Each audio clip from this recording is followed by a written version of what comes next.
kuadhimisha siku ya wanawake duniani tarehe 8 Machi 2026, nilianza kushuhudia maandalizi, utoaji elimu kwa jamii na kutoa chochote kwa wahitaji ikifanywa na wizara, taasisi za serikali, binafsi, kidini na wadau wengine. Maadhimisho ya siku ya wanawake, malengo yake ni kutambua mchango wao katika jamii, siasa, uchumi na maendeleo, kuongeza uelewa kuhusu changamoto zinazowakabili wanawake wote duniani. Hivyo basi, siku ya wanawake duniani ni siku kusherehekea mafanikio ya wanawake na kuendelea kupigania haki na usawa wao.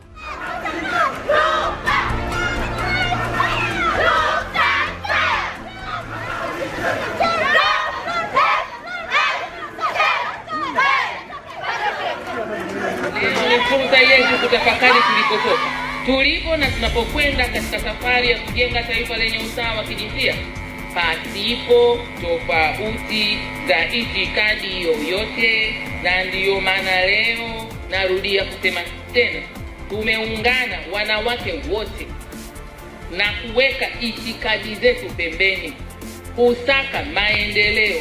Hapa nchini mwetu tukiungana na dunia, ni siku muhimu ya kutambua mchango mkubwa wa wanawake katika maendeleo ya familia, jamii na taifa letu. Tunatambua mchango wa mwanamke hapa nchini katika familia na taifa, kwa sababu mwanamke amekuwa mlezi, mshauri, mwalimu wa kwanza wa mtoto na nguzo muhimu ya maadili bora kwa ustawi wa familia.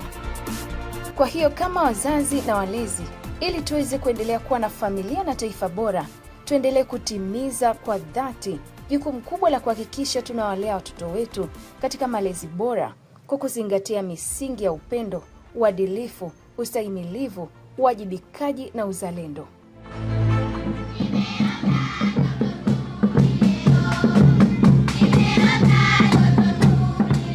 Katika maadhimisho haya, tutakuwa hatujatendea haki sisi wenyewe na nchi yetu kama hatutazungumzia au kutoa kipaumbele masuala ya kuimarisha amani na utulivu ndani ya taifa letu kwa kujifunza kutokana na yanayoendelea maeneo mbalimbali duniani yanayotokana na mmomonyoko wa maadili.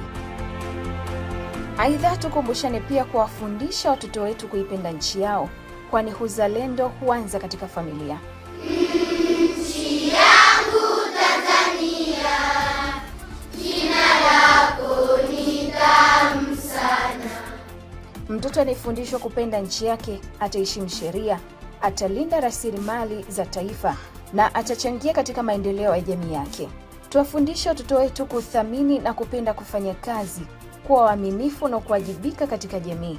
Hapo ndipo tutakapojenga kizazi chenye maadili kitakacholinda amani, utulivu, usalama na maendeleo ya taifa letu. Katika kuadhimisha siku hii muhimu, jambo jingine tunalotakiwa kukumbushana ni kuendelea kupeana elimu.